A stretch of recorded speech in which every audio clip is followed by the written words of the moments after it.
Would you say a little bit about yourself and how you've contributed to this seminar tonight? For over 20 years, I was a government spy working for the Defense Intelligence Agency, the Central Intelligence Agency, and the United States military intelligence entities in various capacities throughout the world in varying positions. In the primary years, I worked in the Southeast Asia environment. In the mid-70s, I moved into Yugoslavia, Czechoslovakia, Romania. In the early 80s, I went into what people know as the black helicopters flying around in military operations in Task Force 160, based out of Fort Campbell, Kentucky, under the control of the National Security Council. From there, I went into Honduras and Nicaragua as a special operations CIA pilot flying for Ollie North in the National Security Council, bringing drugs seeing the drugs were brought into the United States. We simply brought the drugs out of the Contra camps into designated areas in Honduras. They were then transferred into military and civilian aircraft and brought into the United States, dispersed to our children around the United States.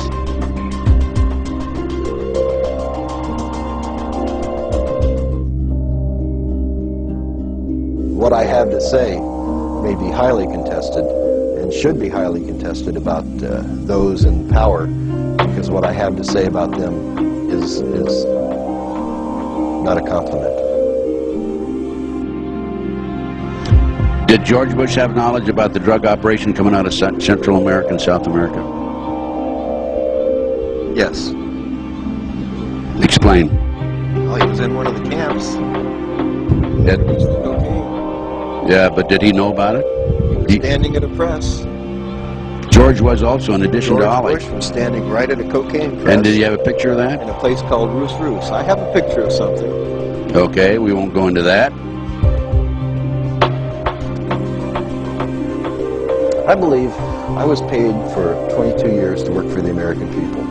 I believe that you have the right, as Americans in this country, as taxpayers, to know what happened. What you do with this information is completely up to you.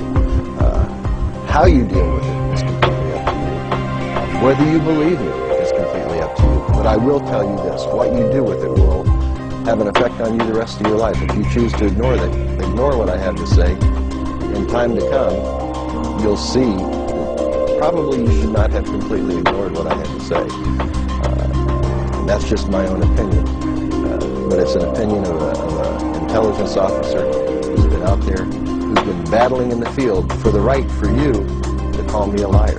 I think this is a wonderful country when it's a country that you have the right to your own opinion. There aren't many countries out there where you can have the right to your own opinion. And I think that we need to continue to protect our rights to have that opinion. I can see that everything we were doing from 1986 in the OSGs until I left in 1992, were designed to align countries into a one-world government. There's no doubt in my mind that that's what we were doing. Well, in working for the people I work for, I only see two classes. I see the leaders who are the elite, and I say the leaders who are the elite because of the people that we work for. We work for the Rothschilds, the Roosevelts, the superpowers in money around the world.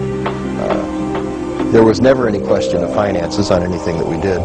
If I needed $250,000 for a mission, I had a signature line of credit. I walked into a bank in New York, I signed my signature, pulled out $250,000 cash, walked away, and that money was replaced the following week. It was that easy for me. So in answer, I hope that I've answered that in saying there's two groups. There's the citizens and there's the elite. And that's all there are. Those around the world that think that there's going to be an upper class or that there's going to be comfort like there was, there won't be. Myself, I see even maybe a third class, but that third class won't be considered citizenry on the New World Order. It'll be considered enemies of the New World Order who are possibly living in state of an underground. I think in summing up what I'd like to say, to all of you who listen to this video, and in the media, I'd like to ask one question. Is anybody there?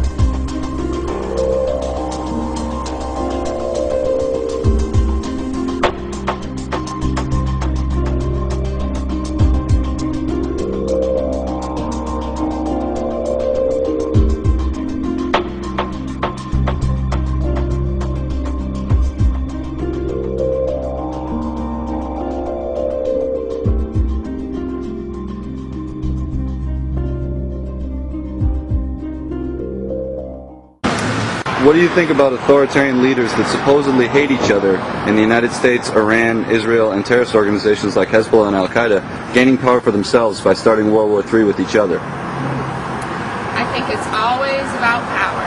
No matter what, there's always going to be people out there who want power. And I feel like that's what that's all about. Just wanting more power, more power, more power. What do you think about authoritarian leaders that supposedly hate each other in the United States, Iran, Israel, and terrorist organizations like Hezbollah and Al-Qaeda gaining power for themselves by starting World War III with each other? I don't think much at all of it. That's it. What do you think about authoritarian leaders that supposedly hate each other in the United States, Iran, Israel, and terrorist organizations like Hezbollah and Al-Qaeda gaining power for themselves by starting World War III with each other? I think that's what's happening. What do you think about authoritarian leaders that supposedly hate each other in the United States, Iran, Israel, and terrorist organizations like Hezbollah and Al-Qaeda gaining power for themselves by starting World War III with each other? Again, your question contained your answers. That's you awesome. sort of read my mind. So, Beautiful. yeah. Beautiful. I can agree with it. I was fooling around with this thing, showing this to somebody in London. It's just so, it's incredible. When I saw it, I actually felt tingling down my spine. It was actually quite horrendous because it looks so much like, I mean, you didn't even have to tell me. It just looks so much like the horrible event that happened at the World Trade Center. Even the fact that where the smoke's coming out of, you know, both the towers, it's just in the exact place.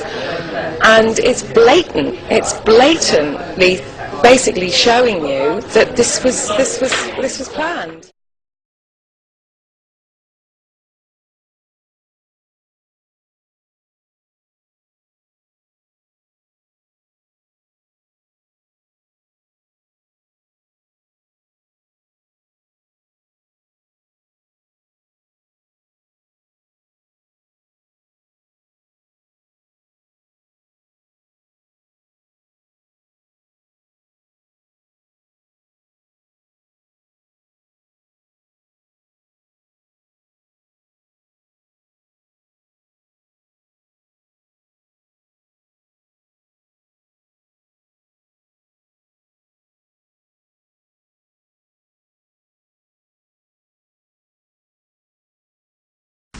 Good afternoon, everybody.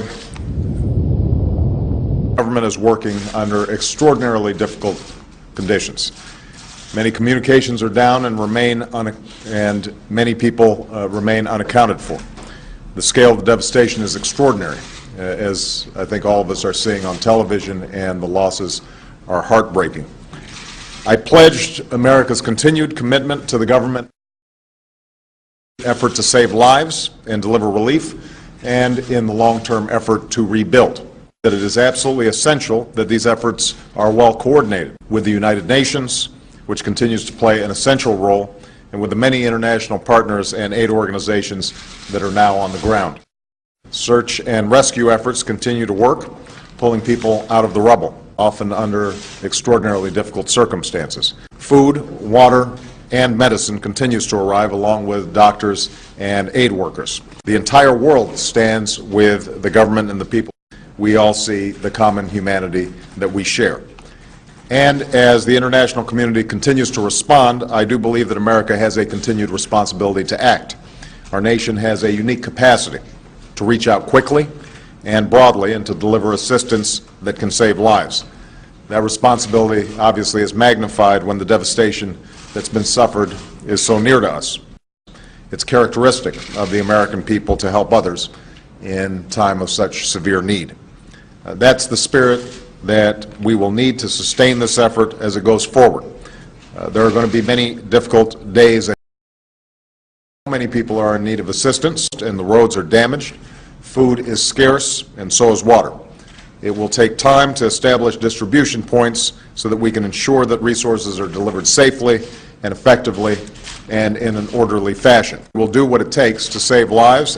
In this effort, I want to thank our people on the ground, our men and women in uniform who have moved so swiftly, our civilians and embassy staff, many of whom suffered their own losses in this tragedy, and those members of search and rescue teams from Florida and California and Virginia who've left their homes and their families behind to help others.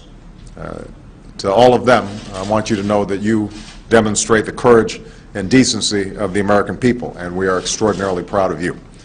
I also want to thank the American people more broadly. In these tough times, you've shown extraordinary compassion.